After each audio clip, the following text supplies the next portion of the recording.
Hello, everybody. Welcome to 2025. This is Mr. Reality coming at you from a non-snowy day, but I know it's snowing at your house. How are you, Liz? Cold and snowy. Yeah. This is my coffee or Ko-Fi page. If you'd like to support me, please go ahead and donate for a cup of coffee, or if I can buy a BLT, it's Ko-Fi or coffee.com/reality forecast. And also, my last class is coming up, the 8-week remote viewing course. If you're interested in that, make sure you sign up. Send me a note, remoteview@gmail.com. Liz, you texted me about this a long time ago. This is the legacy of Henrietta Lacks. And if you're not familiar with Henrietta, she was lived in Roanoke, Virginia from 1920 to 1951. And while having cervical cancer, her tumor was harvested and her cells, called HeLa cells, were used in research for decades to come. And she didn't profit off of it until her 103rd birthday, long after she'd passed away. But I wonder if we could bring in Henrietta Lacks and just see what she thinks about her life and her struggle and if she was contracted in for that. Ooh, thank you. Yeah. Now they have to, if your cells or tissue samples or biopsy samples are going to be used in research, you have to consent to that. I'm asking her, did you have that option? No, there was no consent there when her cells were taken. So, what does she think about the recompense that she's received posthumously? And by that, I mean the money that her family got after she died. Well, it was good for them, yes, but obviously she didn't get to benefit that from that at all. No. How does she feel? Was she contracted into that to have her cells and have this cancer and, I mean, have the perpetuity of her cells in cancer research? How do you feel about that? Was that contracted in? Yes, it was. And did you contract the cancer in? Yes, she did. And why? Because I wanted to make a difference to uh, reproductive research for women, is what she's saying. This was a very common problem, and she wanted to be a pioneer in the field. And how many other lifetimes did Henrietta Lacks have before she incarnated in the 1920s? How many lifetimes about 200. And is she incarnated now? 200 human. Are you incarnated now? No. She's been back once, but she left again quickly. She passed away as a child. And were you Did she, in New York City? No, she was down in Texas. was she in the same family? Were you in the same family? Yes, relatively, yes.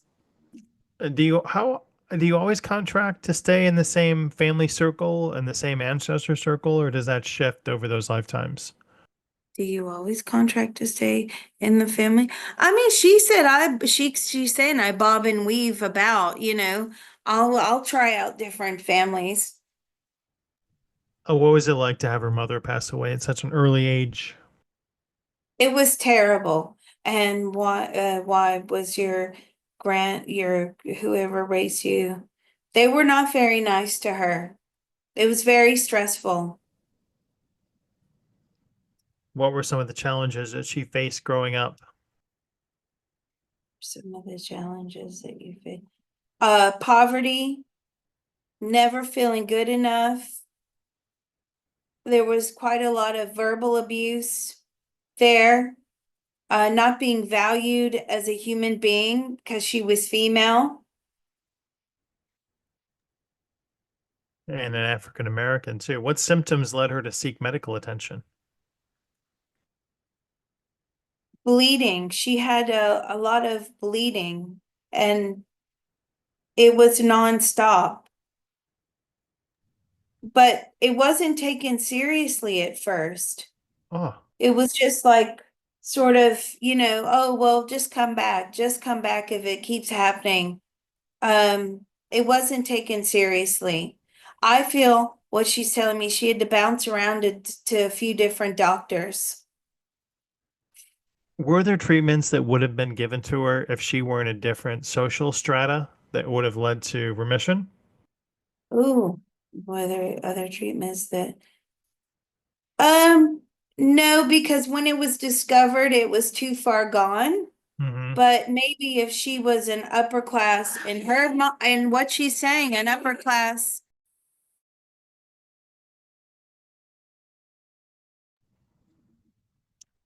Upper class member. sorry, my dog has bronchitis. An upper class member of society. Sorry about that. An upper class member of society, that maybe she would have been taken more seriously. What was it about her cells that made them immortal in her understanding? What was it about your cells that made you immortal? It was the amount of research. I mean, they got a lot of mileage out of her cells, right? She's telling me that. Um, they managed to reproduce these cells and they would modify these cells. I mean, they really, even though I know it wasn't consensual, right? She didn't consent to them using these cells for research or this tumor for research. They certainly got a lot from it. Because I feel even today they are still using her cells in order to continue on their research. Yeah, they continue to survive and replicate indefinitely. Oh, And they do. when did she Mm. first learn about the immortality of her cells as she crossed over? Did she hear about that, or was she disinterested in her Henrietta Lacks life after she crossed over? After you crossed over to June. Yeah, she knew her cells were here. Did those cells have a consciousness? Yes, they did. So, what happened to the consciousness of those cells after you passed? Did it evolve into a consciousness of its own, or is it still attached to you? No, it has its own consciousness. Once her body passed, like the energy that was, the energy strands that were attached to her body, this tumor, these cells created their own new consciousness as her earth plane consciousness diminished. But she's still connected to those cells in any way on the spirit plane? No, no. And does she feel that her family has gotten enough recompense, or does she still feel that they were slighted?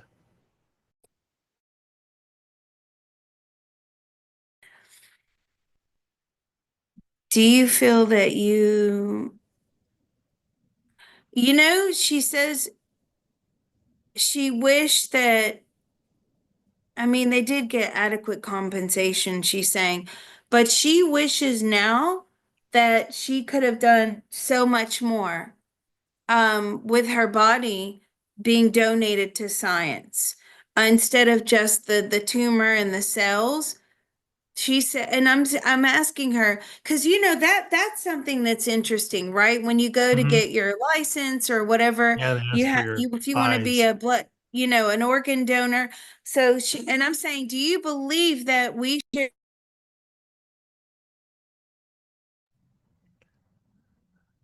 If I'm not I'm using my eyes, I want to keep my I'm gonna eyes. have to, right. I'm gonna have to do a lot of editing. Sorry.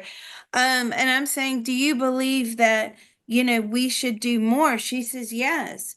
We should all be working towards donating for science. What do we need it? It's just gonna, these bodies are either gonna burn to ash or they're gonna go into the ground. Now, these are her personal thoughts, feelings, and opinions, but she believes that we should all be doing a lot more in order to evolve the species, in order to heal and help people. So she really is all for, donating in the name of science.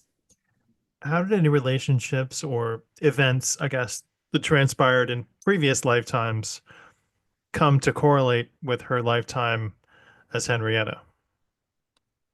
Why did you choose this life of Henrietta? She's always wanted to make a difference. But tell us about another past life, possibly, that shed some light on not getting recognition or not coming through and not getting any type of notoriety in your lifetime and then getting it posthumously. Because for us that are here on the earth plane, we think that's just not fair. Do you think it's fair? No, it's not fair, but that's the way it had to happen. But what was it that led you to want to structure this into your lifetime, really? I mean, she's always been in the sciences. Has been a medicine woman in many lifetimes. She's been doctors in her lifetime. She's done surgery in her lifetime. She's different lifetimes. She's birthed children. She's very into science and evolution and making the human experience better for every soul out there. So every lifetime she has, she is looking to make it better for others. Wow. Well, we appreciate her struggle and her sacrifice. And, unfortunately, she passed away too early, but we're thankful that her life and her cells continue to benefit research out there for people suffering from different diseases. Wow, I had no idea that this was an HBO documentary. I'll have to watch this. Should be a good one. I haven't seen it myself, but if you have any additional comments, please let them know below. And Liz Cross, Henrietta, is there anything else that you'd like to say to people out there listening about your lifetime and about the future and about what they can do now? Oh, what are you going to do in the future? She's coming back as another doctor. She loves it. She loves being a doctor in medical field, medical. Are you going to do research? Yes, she is. She loves this. I mean, this is something that her soul believes by doing these lifetimes, it is contributing to positive ascension. Now, we do have a video coming out that we recorded a while ago. Sorry it's taken me so long, about what is it we can do that is positive whilst we are here on the earth plane to promote our ascension. And it looks like this is one of them. So let me ask her, is this one of the things? Yes, it is. It's about saving as many lives as possible and contributing to science and research. So her soul got that message a long time ago, and it enjoys being able to be a part of this. Wow, always fascinating. Thank you, Liz Cross. Thank you, Henrietta, for your sacrifice and everything you continue to do, and everybody out there, each and every one of you, supporting Liz on patreon.com/remote viewing and beyond. We appreciate you and have a great week. Yeah, thank you.